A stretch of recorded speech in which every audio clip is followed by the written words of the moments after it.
The secret is to never lose track of where the red dot exists at that same focal plane, so I don't have to gun and the target. Tactical Performance Center, the home of reactive shooting science. Shooting with both eyes open, binocular vision. As humans, we use our eyes as our main source of information in dealing with our environment. We use our eyes to obtain information from our environment, reference one object in relation to another, determine distance, inform eye-hand coordination, assist in body balance. We use both eyes to do these things. Our eyes are about 2 inches apart, and each eye sees a slightly different view. Our brain combines these views from our 2 eyes to see things in 3D. 3D vision helps us with the perception of depth. The ability to see depth helps us to judge how far the objects are around us. Binocular vision also guarantees a wider peripheral vision field that provides better situational awareness. The problem is that each eye sees a slightly different view, and that can cause a double vision of the sight alignment when we are aiming.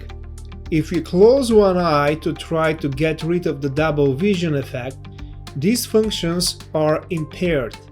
It is also difficult to do under conditions of danger. Closing one eye decreases the visual acuity in the other eye by as much as 20–30%. You can train your brain and make the perception of the dominant eye image stronger by using a transparent tape or sticker on your shooting glasses placed in front of your non-dominant eye. The tape will prevent your non-dominant eye's focus, but will let it use the peripheral vision field. With time, reduce the size of the sticker until your vision is ready, so you can remove the tape completely.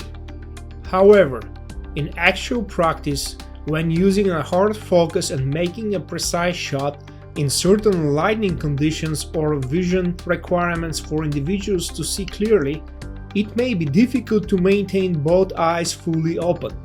In this case, a slight squint may be required with the non-dominant eye. To find your dominant eye, create a triangle using your thumbs and index fingers. Now frame a distant object, such as a clock on the wall, within this triangle, keeping both your eyes open. Then close your left eye. If the object stays centered, your right eye is your dominant eye. If the object moves out of center, your left eye is your dominant eye. Possible effects of danger, stress on visual acuity: pupil dilation, flattening of lens reducing near vision, difficulty closing one eye under high stress conditions where proximity is close and perception of danger is high. These are not absolutes and may or may not occur depending on individual perception and emotional reaction to danger, fear. Through specific training of emotional control and acclimation to specific threats, it may be possible to raise the mental threshold that triggers these responses. If you like the video, visit the online training page on our website or check the calendar section to sign up for our in-person courses. Please don't forget to like, share, and subscribe.